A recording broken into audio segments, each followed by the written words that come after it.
शादी की थका देने वाली रस्मों के बाद जब सान्या उस पुराने लेकिन सजीदजी हवेली जैसे पुश्तैनी घर के कमरे में दाखिल हुई तो उसका दम घुटने लगा। कमरे में एयर कंडीशन की जगह एक धीमी रफ्तार से चलता हुआ पुराना पंखा था और खिड़की से आती गांव की सोंधी हवा उसके महंगे परफ्यूम की खुशबू को मात दे रही थी। सान्या ने झटके से अपना भारी लहंगा और गहने उतारे और बिस्तर पर बैठते हुए अपने बाल नोचने लगी। उसे ऐसा लग रहा था कि वो किसी पिंजरे में कैद हो गई है। तभी दरवाजे पर हल्की सी दस्तक हुई और अथर्व अंदर आया।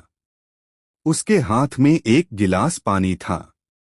उसने कमरे में बिखरे सान्या के सामान को देखा और फिर बिना किसी नाराजगी के बड़े शांत तरीके से पानी का गिलास पास की मेज पर रख दिया। अथर्व ने धीमी और सहज आवाज में कहा, जानता हूं ये सब तुम्हारे लिए बहुत नया और मुश्किल है। तुम्हें इस माहौल की आदत नहीं है। आराम कर लो, सुबह शहर जैसी भागदौड़ तो नहीं है यहाँ, लेकिन सुकून मिल जाएगा। सान्या ने अपनी भ्रिकुटियां सिकोड़कर उसे घूरते हुए कहा, मुझे तुम्हारे इस ज्ञान और इस गांव के सुकून की कोई जरूरत नहीं है। जितनी जल्दी तुम ये समझ जाओगे उतना तुम्हारे लिए अच्छा होगा। ये सब सिर्फ एक समझौता है। 6 महीने बाद मैं इस घर से और तुम्हारी इस जिंदगी से बहुत दूर जा रही हूं। अथर्व के चेहरे पर शिकन तक नहीं आई।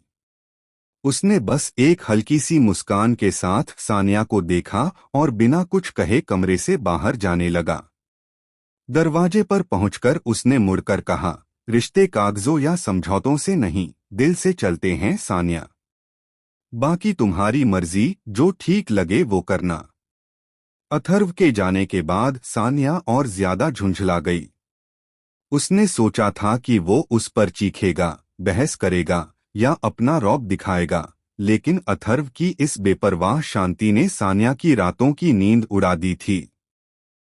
अगली सुबह जब सूरज की पहली किरणें गांव के खेतों पर पड़ी तो शहर की नींद में जीने वाली सान्या अभी गहरी नींद में थी। लेकिन बाहर गांव की सुबह की चहल पहल शुरू हो चुकी थी। पक्षियों की चहचहाहट, दूर किसी मंदिर की घंटी की आवाज और ताजी हवा का झोंका। कमरे में उमस बढ़ने लगी थी क्योंकि वो पुराना पंखा उसकी गर्मी शांत नहीं कर पा रहा था। सान्या झुंझलाते हुए उठी और उसने अपना फोन उठाया, लेकिन वहां नेटवर्क का सिग्नल गायब था। गुस्से से उसका पारा चढ़ गया। वह जैसे तैसे बिना नेटवर्क के फोन हाथ में लिए कमरे से बाहर आंगन में आई।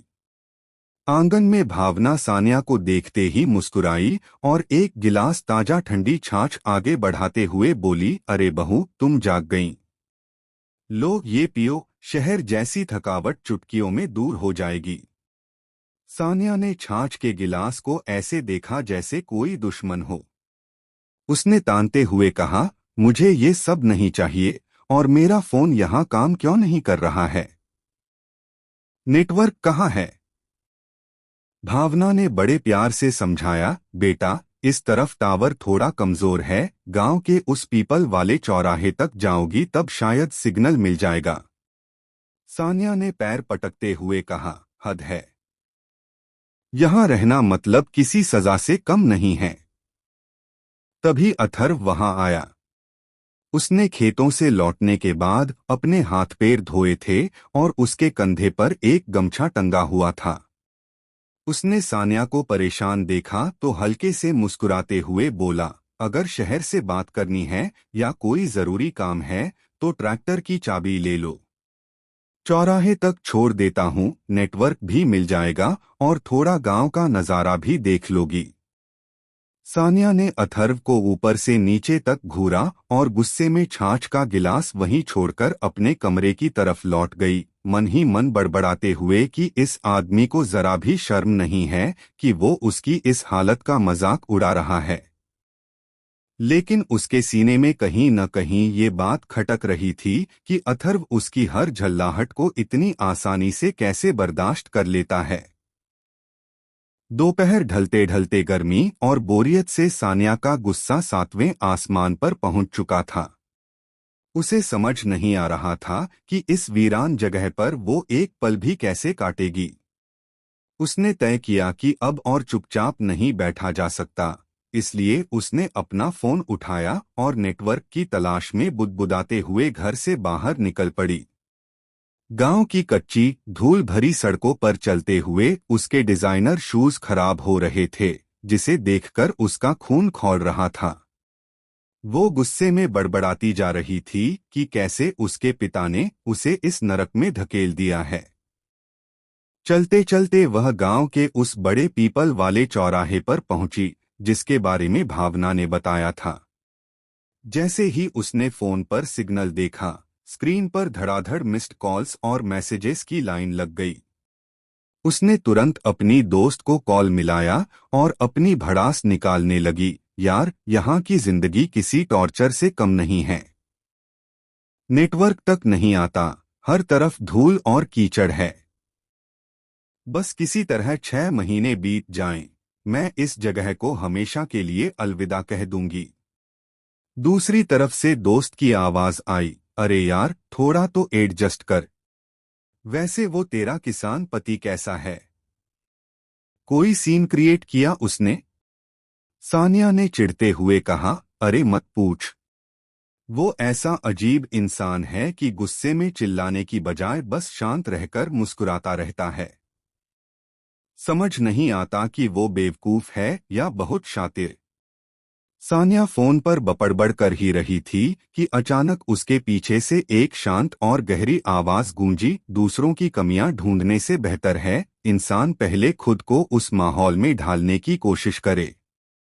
शहर की हवा दिमाग पर बहुत भारी पड़ रही है लगता है। सानिया ने चौंक कर पीछे पलटा। वहां अथर्व अपनी मोटरसाइकिल पर बैठा था। उसके चेहरे पर वही जानी पहचानी हल्की सी मुस्कान थी। उसने कब उसकी बातें सुन ली थीं, ये सोचकर सानिया का चेहरा गुस्से और झेंप से लाल हो गया। सानिया का फोन हाथ से छूटते छूटते बचा। उसकी आंखें गुस्से और झेंप से फटी की फटी रह गईं। उसने तुरंत फोन अपनी जेब में ठूंसा और तेवर बदलते हुए तान कर बोली, तुम्हारी इतनी हिम्मत कि तुम मेरी बातें सुनो? तुम्हें किसने हक दिया है मेरी पर्सनल कॉल्स सुनने का? अथर्व ने अपनी बाइक का स्टैंड हटाया और शांत आवाज में जवाब दिया, हक तो इस रिश्ते ने ही दिया है सानिया। और रही बात सुनने की, तो चौराहे पर इतनी जोर से चिल्लाकर बात करोगी तो दूर वाले खेतों के किसानों को भी सुनाई दे जाएगा। सानिया का पारा 7वें आसमान पर पहुंच गया।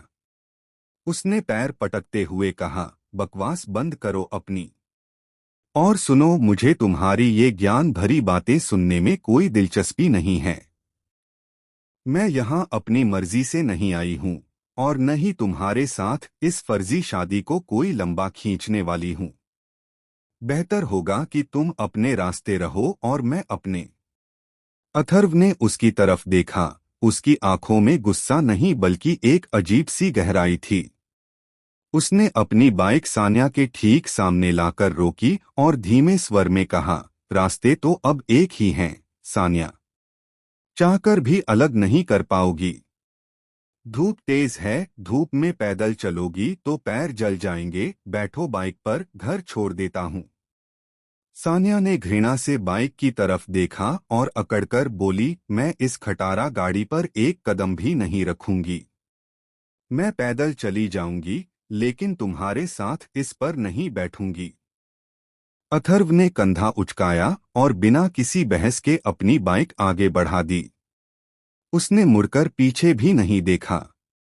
सानिया गुस्से में सुलगती हुई अपनी ऊंची एड़ी वाले जूतों को घसीटती हुई धूल भरी सड़क पर अकेले ही आगे बढ़ गई, लेकिन कुछ ही दूर चलते चलते उसके पैरों में छाले पड़ने लगे और उसका दम घुटने लगा। उसे समझ आ गया था कि उसका ये घमंड इस गांव की धूप में ज्यादा देर टिकने वाला नहीं है, और मन ही मन उसका गुस्सा अथर्व पर और ज्यादा भड़क उठा।